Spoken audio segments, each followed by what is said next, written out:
Karmaveer doctor Mamasaheb Jagdale यांच्या 123व्या जयंतीचे औचित्य साधून कर्मवीर डॉक्टर मामासाहेब जगदाळे यांचे शैक्षणिक, सामाजिक व वैद्यकीय क्षेत्रातील कार्य सर्वांना माहिती होण्याच्या हेतूने व्याख्यानमालेचे आयोजन करण्यात आले होते.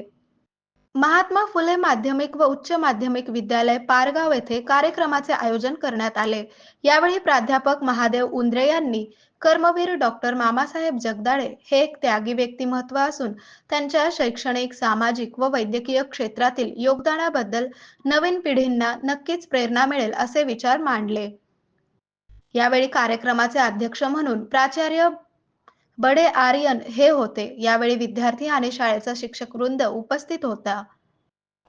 या सर्व व्याख्यानाचे आयोजन महाविद्यालयाचे प्राचार्य डॉक्टर अशोक कदम व समन्वयक प्राध्यापक श्याम डोके यांच्या मार्गदर्शनाखाली प्राध्यापक डॉक्टर आनंद करडे, प्राध्यापक महादेव उंद्रे, प्राध्यापक राहुल कुलकर्णी व प्राध्यापक लक्ष्मण धावारे यांनी केले.